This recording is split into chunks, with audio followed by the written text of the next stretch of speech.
Hello, hello, hello! I have missed you all so much. So, like I said, I would be making a whole video on Scum Villian. And while the last video touched on 3 different series from MXTX, and I got nuked by the copyright system so it wasn't as polished as it should have been, this time we'll only be focusing on one of them.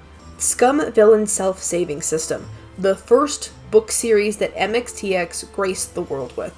And it was the foundation onto which her other 2 fandoms would grow like weeds.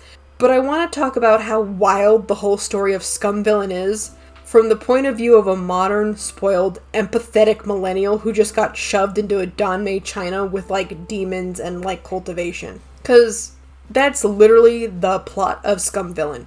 So, Shen Yuan is the youngest son of a very well-off family who spent his days reading trashy romance novels and webtoons.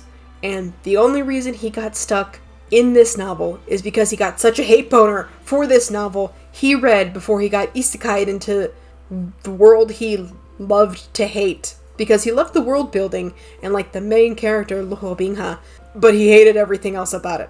And Shen Yuan had such a hate boner because of how Bingha was being treated.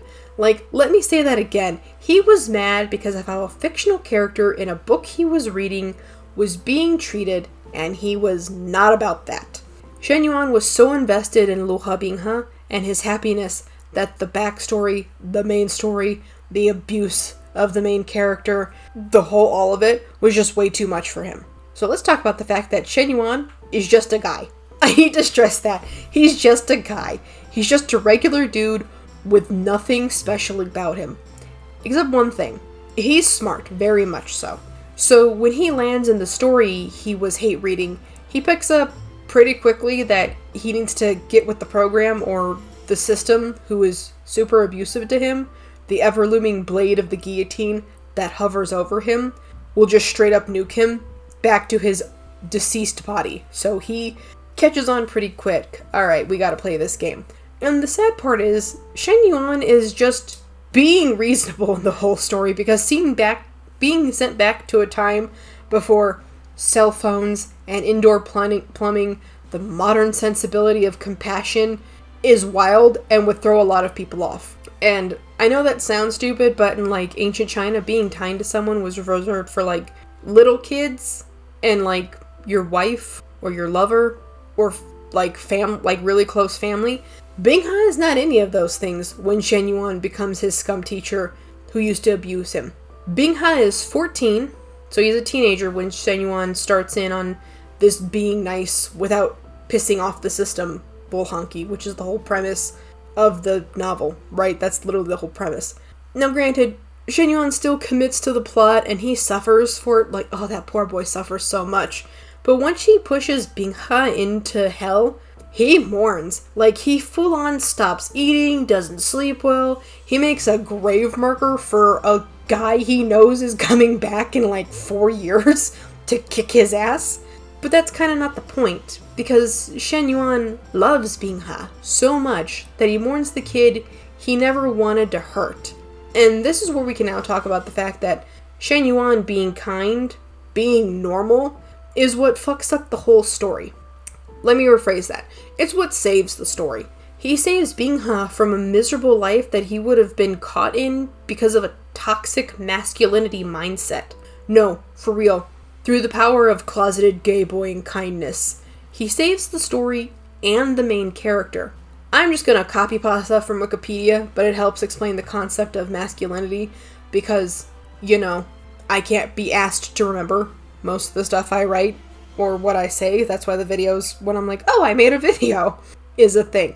So, the concept of toxic masculinity is used in academic and media discussions to refer to those aspects of hegemonic masculinity that are socially destructive, such as misogyny, homophobia, and violent domination. These traits are considered toxic due in part to their promotion of violence, including sexual assault and domestic violence. Socialization of boys sometimes also normalizes violence, such as in saying boys will be boys, about bullying and aggression, or, that boy likes you because he's mean to you. No. Self-reliance and emotional repression are correlated with increased psychological problems in men such as depression, increased stress, and substance use disorders.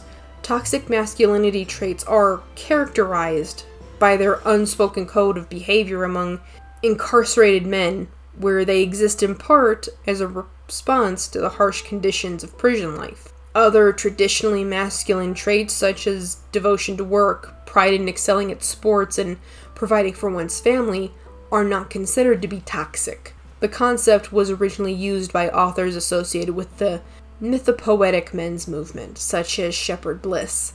These authors are constructed stereotypically notions of masculinity with a real or deep masculinity, which they said men had lost touch with in modern society. Critics of the term toxic masculinity argue that it incorrectly implies that gender-related issues are caused by inherent male traits. The concept of toxic masculinity has been criticized by conservative writers and authors as an undue condemnation of traditional masculinity.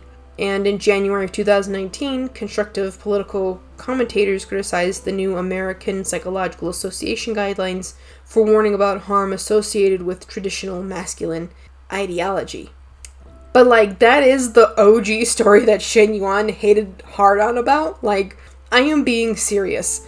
The toxic masculine mindset is literally what fucks up the original Luo Binghe and the original story. It's what made Shen Yuan so fucking mad about this story. Luo Binghe, the original, had a harem of 600 women. He killed anyone who so much as looked at him wrong. He made his OG teacher a human stick and put him in a pickle jar after years of torture. The original Luo Binghe from the original novel that Shen Yuan hated had the whole world, and he wasn't happy. He was the ideal dude bro with everything going on for him, and it didn't make him happy because nothing could make him happy. He was written to be unhappy with all of the power and all of the women in the world because he was just unhappy. He had been beaten into this buff mold, and he didn't he filled it fine, right? It was written for him, but he wasn't happy. And then we have Shen Yuan, right? He changes that by being kind, by treating him as a fucking person. Shen Yuan was not a dude bro. He wasn't at the gym. He wasn't getting girls. He was a nerd who read trashy romance novels and webtoons and was hanging out in his pajamas all day. Other than Luo Binghe, his other favorite original person in the story was a woman, this little sister of the guy he helps not kill in the caves, who is strong and smart and is always dressed modestly even when she becomes a harem member of the original Luo Binghe. Shen Yuan, pretending to be a different person, lets Binghe just be a kid. In the book, he sometimes gets worried that Binghe is happier at being a housewife than he is at being a demon emperor. And you know what the funniest part is? He wasn't wrong. Luo Binghe was happy while being a kid, while being loved, while making Shen Yuan super proud, and just cooking him food all day and bringing him tea.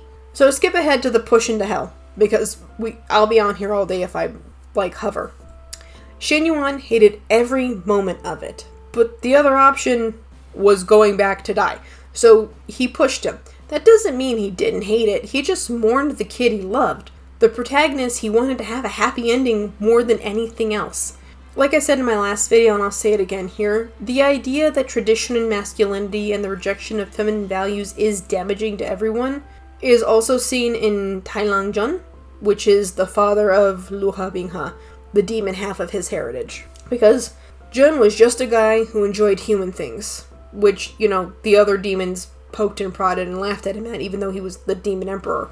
And he fell in love and wanted nothing more than to stay next to the human that he loved, because he really didn't want to be a powerful conqueror, but they pushed him into the idea of being a powerful conqueror, and he wasn't, and he was unjustly imprisoned for years, and he built up his resentment for this, right? But he was unjustly imprisoned for years because of the idea that he would be something that was a problem when he was more than happy to be like Shen Yuan. I want to read my trashy romance novels and hang out with the person I love, right? Because Shen Yuan takes the feminine approach in how he mourns, how he loves, how he treats other people, even while trying his best to be the asshole villain in the story he's been reading and died mad about. He was so kind, he was so gay, and he was so powerful that he changed the genre of the book from a shonen anime to a danmei anime. It went from dude bro wank fodder to a gay love story with, like, drama and resolution. Other characters in the story that died in the OG narrative, more or less, if not a happy ending, they're still alive. Compassion is the main thing Shen Yuan brought with him, and that compassion, which is considered a feminine attribute, which is stupid, saved his ass so much in this drama that he's now a part of. Which is amazing that him being a little bit of a bitch and a little bit of a girl by having compassion is what saves the story, his life, and several thousand people too. Like, what a girl boss. But, like, that is the main takeaway from this. His compassion is what ends up saving him. It's what ends up saving all these people's lives. They get to move on to better, like, story resolutions. And in the end, Luo Binghe, who originally was supposed to become this mad tyrannical dictator who murdered everybody, gets to just be happy. Which I know is a really stupid thing, but that's important.